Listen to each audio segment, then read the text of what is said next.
Moi, j'ai une foi en l'Afrique. C'est tout. Et je fais ce qui me semble bon pour l'Afrique. C'est ça que je fais. Le reste, c'est pas important. Celui qui veut être riche, il ne faut pas qu'il vienne faire la politique. Si quelqu'un fait la politique et qu'il devient riche, c'est qu'il est voleur. La politique n'est pas là pour enrichir les gens.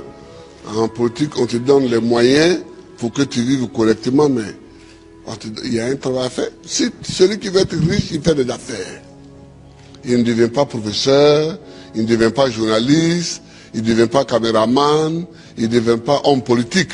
Ce n'est pas des métiers où on devient riche, ça. Ce n'est pas des métiers où on devient riche. Ça, c'est la première leçon que je voulais tirer. La deuxième leçon, c'est que tu peux partir de zéro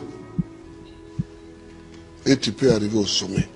Pourvu que tu saches dès le départ où tu veux aller. Et que tu prennes les moyens pour arriver où tu veux arriver.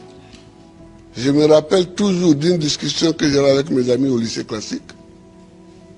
On était un certain nombre qui voulions devenir président. Chacun dit va devenir président. Et il y en a un qui m'a dit, moi je vais d'abord faire les affaires, parce que sans argent on ne peut pas faire la politique, on ne peut pas devenir président. Et je lui ai dit, moi, c'est parce que je ne vais pas faire les affaires, que je vais être pauvre, que je vais avoir les mains propres et que je vais devenir président. Aujourd'hui, mon ami, il a eu beaucoup d'argent, effectivement. Il a beaucoup d'argent, mais il n'est jamais devenu président. Il n'a jamais même été candidat. Voilà, il n'a jamais été candidat. C'est-à-dire qu'il faut savoir ce que tu veux longtemps à l'avance. C'est-à-dire qu'il ne faut pas découvrir les situations de façon opportuniste. Il faut savoir ce que tu veux être, ce que tu veux faire. Et tu te traces ta ligne de conduite. Donc tout ce que tu fais dans la vie, moi j'ai fait histoire pour devenir président. Sinon, la bourse qu'on m'a donnée pour aller en France, c'était pour faire professeur de latin et grec. Quand j'ai commencé vraiment à militer, je me suis rendu compte qu'il me manquait l'histoire de l'Afrique pour poursuivre ma route. J'ai changé. J'ai changé. Et j'ai fait histoire parce que c'est ça qui me manquait pour connaître d'où on vient et où on peut aller en connaissant d'où on vient. Je vois des gens qui découvrent qu'il y a un fauteuil à côté, ils peuvent s'asseoir dessus. On ne s'assoit pas dessus comme ça.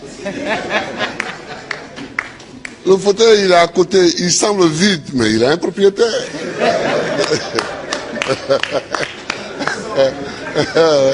Il a un propriétaire. C'est quand tu veux t'asseoir dessus que tu te rends compte qu'il a un propriétaire. Et le propriétaire, il faut savoir que le propriétaire du fauteuil présidentiel, c'est le peuple. Il faut toujours savoir ça, que c'est le peuple. Tu as beau être ce que tu es, si tu ne sais pas que c'est le peuple, et que tu ne te conduis pas en conséquence, tu ne peux pas t'asseoir dessus. C'est tout ça que moi j'ai envie que les Africains sachent. Et puis, il faut aimer son pays, il faut aimer l'Afrique. L'Afrique est une terre qui a subi tellement d'épreuves. Je ne sais pas si dans le monde, il y en a qui ont subi autant d'épreuves que nous. Les Juifs aussi ont subi beaucoup d'épreuves. Mais nous, les Noirs africains, tout le monde s'est assis sur nous. Esclaves. Esclaves de maison. Esclaves de la traite négrière. Colonisés. Torturés culturellement. Parlant les langues des autres. Tout ça. Décolonisés. Mais nous, on a des grands combats à mener. Et les grands combats que nous avons à mener, ce n'est pas pour se venger des gens. C'est pour au moins être homme aussi, comme les autres.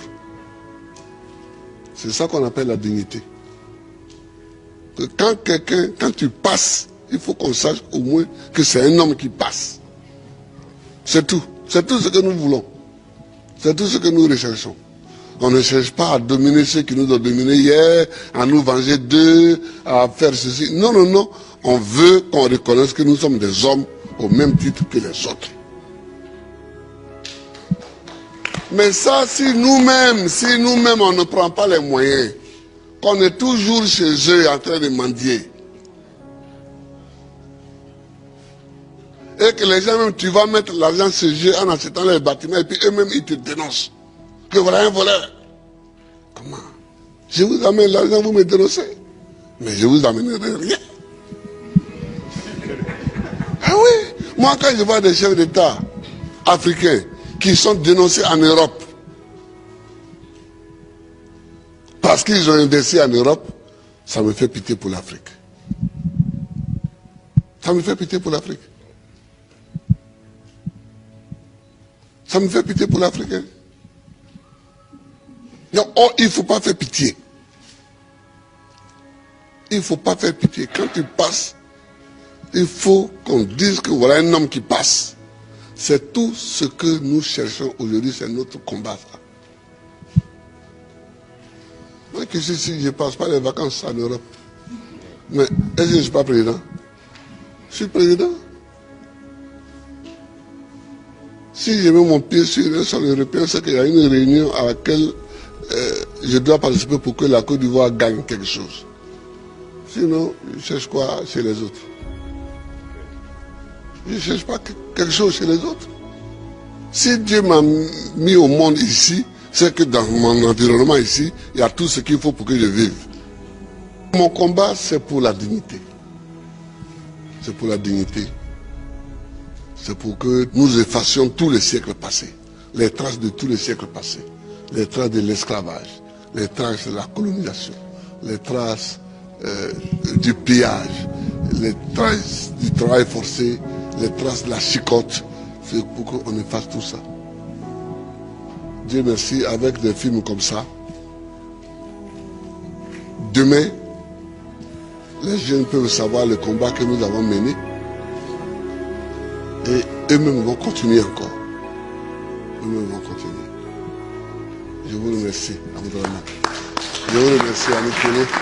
Et tous les amis qui sont venus, je vous remercie. Que Dieu nous bénisse. Que Dieu nous bénisse.